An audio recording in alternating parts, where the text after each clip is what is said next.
我係今日嘅主持，學會幹事4B 班袁海勝。今日嘅比賽係由數學學會、科學、物理、化學、生物同埋電腦學會合辦。希望透過比賽嘅形式，加強同學對 STEM 嘅認識，提高同學對 STEM 嘅興趣。而家先介紹翻今日嘅比賽。今日台上嘅比賽分為3個部分，分別係第一個部分 STEAM 必答題，第2個回合 STEAM 睇片題，同埋第3個回合 STEAM 搶答題。比賽除咗會分高下分數嘅高下，亦都會得出台下，亦都會依據台下嘅應援同埋反應嚟到得出最佳應援獎。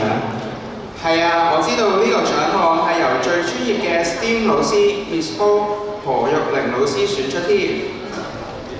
所以台下嘅同學請大力鼓掌喎，為自己班打氣加油！事不宜遲，馬上進入第一個回合 STEAM 必答題。以下係遊戲規則，底分為200分，限時5秒鐘，同時回答最多10題必答題，每題思考時間為5秒鐘，需要喺限時之內將牌放喺台上嘅架上面，並且不得更改。答啱加30分，答錯或者棄權扣分。所有問題嚟自 STEAM Week 晨讀期間嘅科普文章。4篇文章分別為中國航天之父、宇宙級冷知識、一筆定天及中國航天發展。同學亦都可以攜帶文章入場。請計時員同埋計分員預備，亦都請各班準備。第一回合比賽開始。第一題，錢學森喺回國後擔任邊個機構嘅院長呢？ A. 麻省理工學院 B. 國防部第5研究員 C. 古根海姆實驗室 D. 復仇者聯盟基地。請5秒後將牌擺喺架度。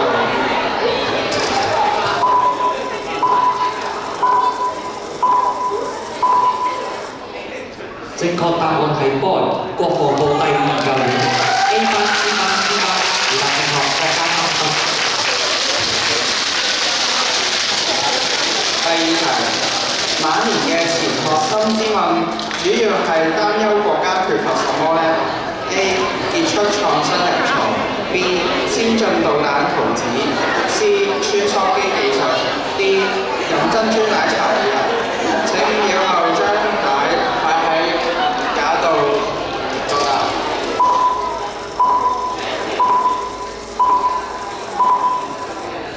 正確答案係 A 傑出創新人才。A 班、B 班、C 班、D 班回答正確，各加3分。第三題，航天員喺國際空間站待喺一段時間後，身高通常會增加幾多呢？ A. 38秒 B. 3% 到5% C. 10公里 D. 突破天花板。請5秒後擺將牌擺喺架度。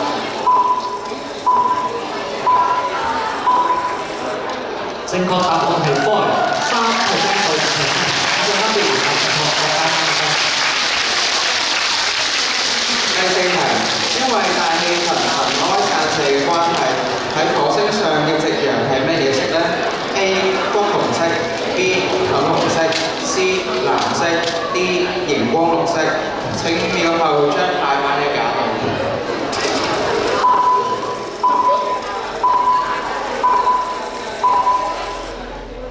正確答案係 C 藍色，以上分別回答正確，各加3分。第五題，現今航天員禁止使用鉛筆，主要嘅安全原因係乜嘢呢？ A.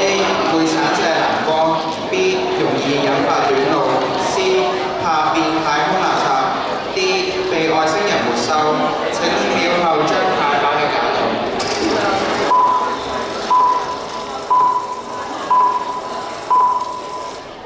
正確答案係 boy 容易引致短路，以上分別回答正確，各加3分。第六題，能完成一筆畫嘅圖形必須恰好有幾多個基礎數頂點呢 ？A 0或2個 ，B 1或3個 ，C 4個 ，D 看畫家當天嘅心情。請5秒後將牌擺喺架度作答。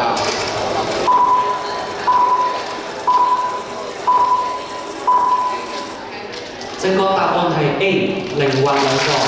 咁分別回答正確，大家分分。第7題，以下哪一個中文字唔可以一筆畫呢 ？A 幾 ，B 以 ，C 字 ，D 入。請5秒後將牌放喺架度作答。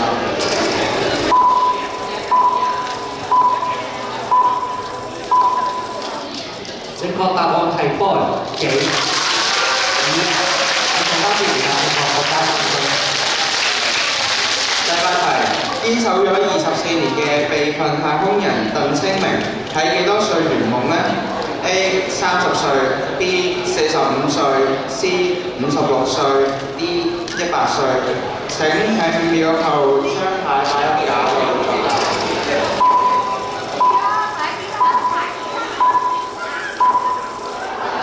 正確答案係 C 56歲。A 班 C 班回答正確，國家3分。第9題，香港科大同埋理大合作嘅項目入選咗嫦娥8號嘅任務。A 多功能操作機器人 ，B 小行星預警系統 ，C 太空無線網 ，D 太陽能珍珠奶茶機。請5秒後將牌擺入架度作答。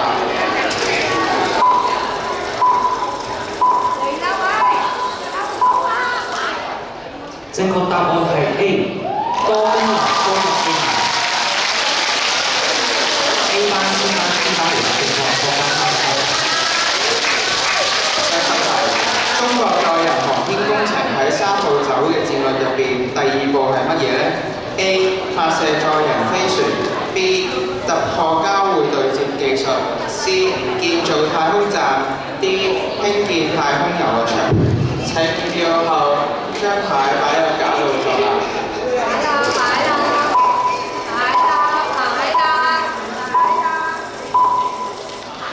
正確答案係 boy 突破交會對接技術。A 班 C 班 D 班 A 班 C 班 D 班 D 班回答正確，國家3分。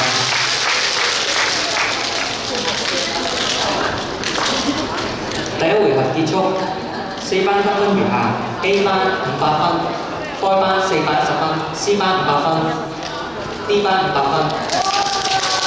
落後嘅分別係最後2回合機會分別。而家進入第2回合，先睇片牌。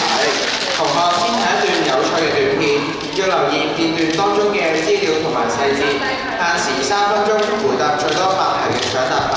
每題限時10秒鐘，答啱嘅就加30分，答錯或棄權嘅就扣20分，唔設有補答。每班有一個台下錦囊，使用後可由該班台下嘅代表作答。使用錦囊前先要扣20分，答啱嘅就加60分，答錯或棄權嘅就唔扣分。另外，由於時間所限，片段將以1.35倍速播放。大家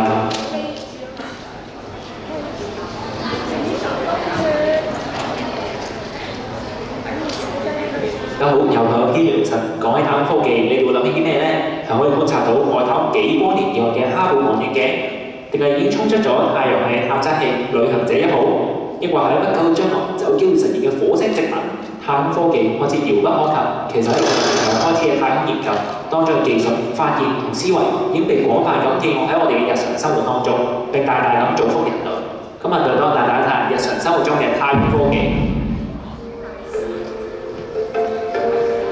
火箭想擺脱重力，一方面要研發更強推動力嘅燃料同引擎，但研發過程往往都極為昂貴；而另一方面，盡量減輕載物嘅重量就會簡單平得多啦。食物凍乾技術 （Food Freeze Drying Technology） 原理係將煮熟嘅食物即刻冷凍，然後再喺真空環境下慢慢加熱，去除冷凍過程中留喺食物上面嘅冰霜，咁可以保留原食材超過90%嘅營養價值，但佢重量能夠減少到只有原材料嘅20%。而另一方面，研發過程往往都極為昂貴；而另一方面，盡量減輕載物嘅重量就會簡單平得多啦。食物凍乾技術 （Food Freeze Drying Technology） 原理係將煮熟嘅食物即刻冷凍，然後再喺真空環境下慢慢加熱，去除冷凍過程中留喺食物上面嘅冰霜，咁可以保留原食材超過90%嘅營養價值，但佢重量能夠減少到只有原材料嘅20%。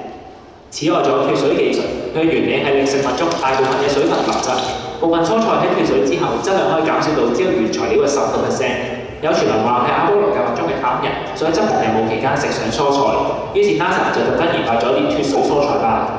其實太空食物要脫水仲有好多其他原因，喺太空中大氣壓力會驟降，根據氣體嘅公式，水分可以喺40幾度就沸騰，而蒸發嘅水分會加大艙內大氣濕度，有機會耗損艙內儀器同裝置。目前兩項技術都被應用喺食材運輸同埋儲存上。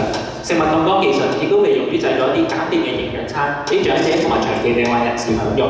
而我哋平時見到嘅公仔麵同入面嘅乾料包、調味料、蜂蜜、穀物、堅果同果乾類嘅食品都運用咗脫水技術，唔單止令到口感更好，亦都延長咗食材保質期，部分食材保質期可達30年以上。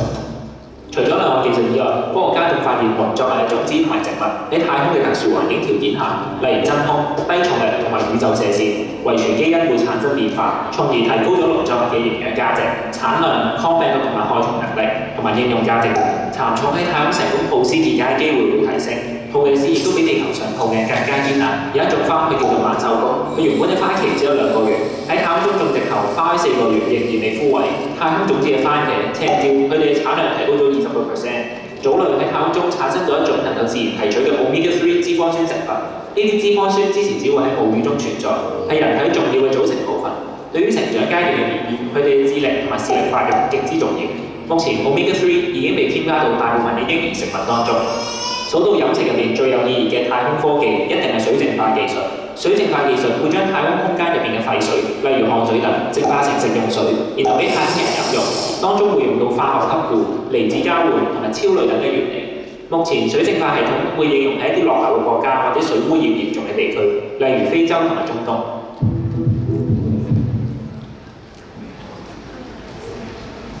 第2回合即將開始，依家請 A 班同學示鐘，試晒3個鐘。請 B 班同學示鐘，請 C 班同學示鐘，請 D 班同學示鐘。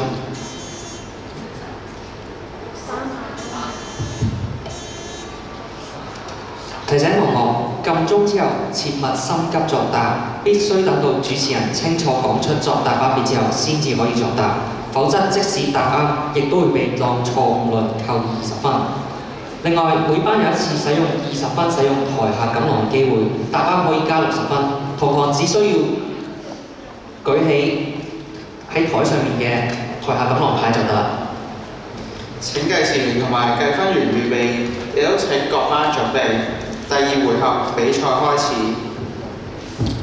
第一題，影片中提及嘅食物凍乾技術嘅科學原理係因為乜嘢呢？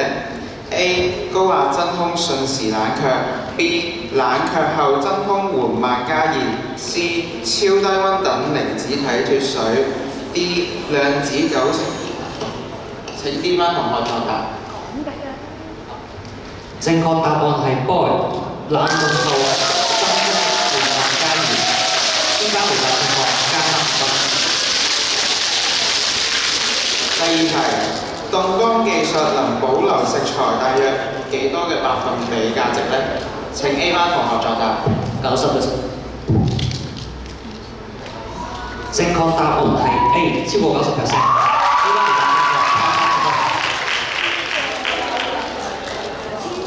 第3題，經過凍乾處理後，食材總量會請 C 班同學作答。20%。正確答案係 C， 減輕至20%。C 班同學加3分。第4題，影片提及到邊一個食物品應用咗太空凍乾技術呢？ A. 零食罐裝薯片 B. 即食麵嘅配料包。請 A 班同學作答。Boy。正確答案係 Boy， 即食麵的配料包。A 班同學回答正確，加30分。第5題，太空有氧肉種是利用太空中嘅乜嘢元素呢？ A. 強磁場同埋高溫等離子 B. 負離子同埋超聲波振動 C. 外星微量元素寄生絕對。請 A 班同學作答。答案。請重複。正確答案係 D， 真空低碳化4字。A 班同學回答正確，加30分。第六題，太空有氧肉種嘅青椒產生大約提升幾多人口？請 C 班同學作答。請 D 班同學作答。20%。正確答案係 A， 提升20%。D 班同學回答正確，加30分。第七題，天然食品中嘅 Omega 3原本係嚟自乜嘢？A 班同學請作答。母乳。正確答案係 C， 太空研究發現的草類。A 班同學回答錯誤，扣20分。第八題，太空站嘅水淨化技術原本嘅主要目的係乜嘢呢？ A. 廢水淨化。請 D 班同學作答。正確答案係 A， 廢水淨化嘅防止濕度過高。D 班同學回答正確，加30分。第二回合完結，而家4班嘅得分分別為 A 班570分、B 班410分、C 班530分，同埋 D 班590分。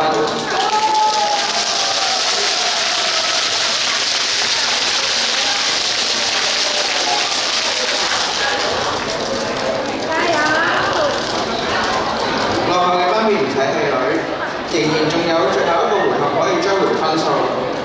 而家即將進行第3回合 STEAM 搶答題，限時8分鐘，回答15條題目，每題限時10秒鐘，答啱嘅就加30分，答錯或棄權嘅就扣20分，仲有一次補答機會。每班有一個台下錦囊，使用後可由該班台下嘅代表作答。使用錦囊前先扣20分，答啱嘅就加60分，答錯或棄權嘅就唔扣分。你哋可以舉起台面上嘅台下錦囊，以作同學使用。再一次提醒，撳鐘之後切勿心急作答，必須等到主持清楚講出作答班別之後先至可以作答，否則會被當錯誤論扣20分。請計時員、計分員預備，亦都請各班預備。第3回合正式開始。第一題，本年度嘅 STEAM 周主題係乜嘢呢？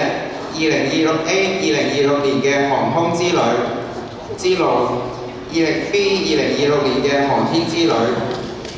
請 C 班同學作答。B。正確答案係 Boy 2026航天之旅。C 班同學回答正確，加30分。第二題，航天護照中嘅呢本係航天護照中嘅圖案。請問集齊貼紙後可以得出乜嘢圖案呢？ A. 哆啦 A 夢嘅竹蜻蜓。B. 請 C 班同學作答。長征5號火箭。正確答案係 D， 長征5號。C 班同學回答正確，加30分。第三題，喺 AI 領域中經常提及到嘅 GPT 全稱係乜嘢呢？ A. General Processing Tools 通用處理工具。B. Global Program Technology。B. Global Program Technology。C. Google Project Text。Google 文字專案。D。D。正確答案係 D。Generative Pre-trained Transformer。該班同學回答正確，加30分。第四題，請問骨與骨之間嘅連接構造稱之為乜嘢呢？ A. 骨骼肌。B. 關節。C. D 班同學請作答。請重複。正確答案係 Boy 關節。D 班同學回答正確，加30分。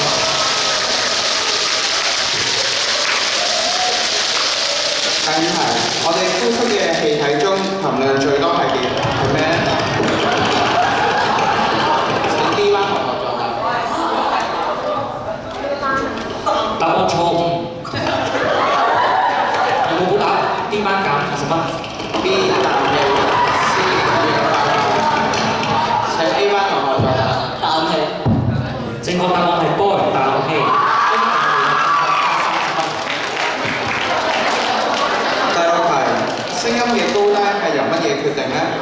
A 振幅，請 C 班同學作答。聲音嘅頻率，正確答案係 boy 頻率，C 班同學回答正確，加3分。第七題，點解鍵盤佈局係用 QWERTY 而唔係 ABCDEF 呢？請 A 班同學作答。王子打字打太快嘅時候，打字機傾字。請重複。王子個打字機傾字。正確答案係 boy，為了讓打字員打得慢一點，A 班同學回答正確，加30分。第八題，下列何者為光合作用必須嘅條件呢 ？A 氧氣，請 B 班同學作答。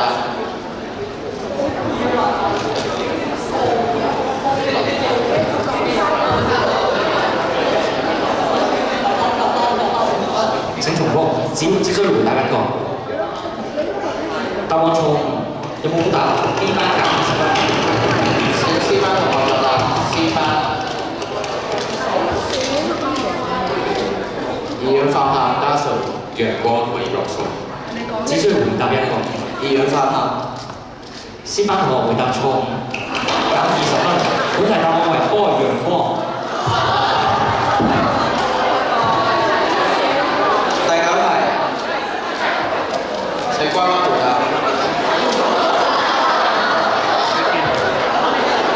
需唔需要使用答案啊？正確答案係 boy 可樂。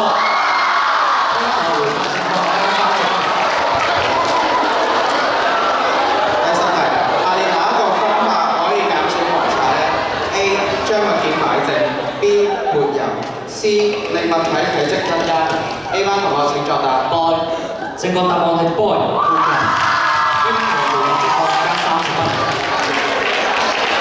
第11題，如果你發現電腦正在遭遇黑客入侵，第一時間嘅你應該點樣做呢 ？A 更改電腦帳戶同密碼 ，B 同黑客 battle 搶奪控制權 ，C 報警並等待處理 ，D A 班同學請作答。C 答案錯誤 ，A 班減20分。台上有冇好答 D 拔掉網線。請該班同學作答。正確答案係 D 拔掉網線。該班同學回答正確，加30分。第12題，下列何者不屬於尿液嘅成分呢 ？A 水 ，B 葡萄糖 ，C D 班同學請作答。正確答案係 boy 葡萄糖。B 班同學回答正確，加30分。第13題 ，pH 7係乜嘢嘅性質呢 ？A 請 C 班同學作答。中性，正確答案係 C 中性。C 班同學回答正確，加30分。第14題，下列哪一項唔係波嘅種類呢 ？A 聲波 ，B 光波 ，C 波波 ，D 紅外線。請 A 班同學作答。C 正確答案係 C 波波。A 班回答正確，加30分。第15題，喺程式設計入邊，點解錯誤成日都被稱為 bug 呢？因為最早期嘅程式碼睇落好似蟲子爬行。B 因為第一位程式設計師嘅名叫 bug。C 因為曾經有一隻飛蛾。請 D 班同學作答。正確答案係 C， 因為曾有一隻飛蛾飛進電腦導致硬體故障。D 班同學回答正確，加30分。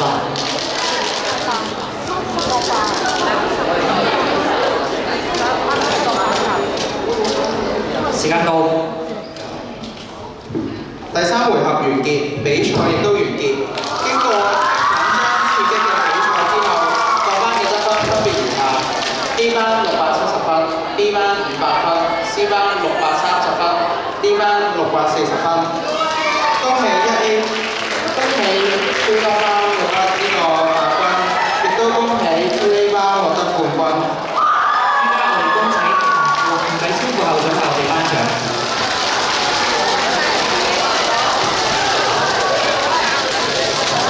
先頒亞軍，請亞軍同學到前。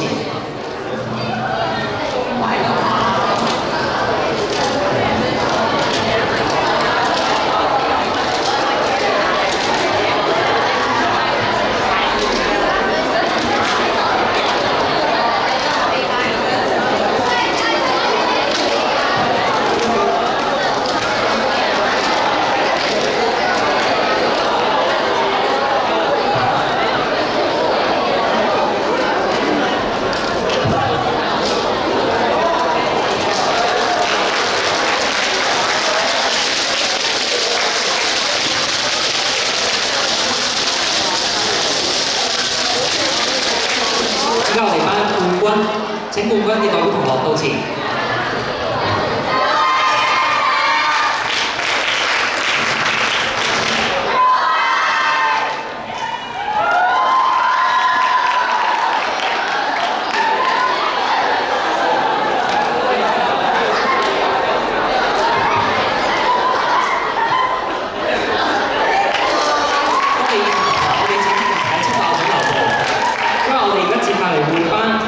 最佳應援獎經過評判挑選之後，最佳應援班係 2A 班，出台嘅同學代表領獎。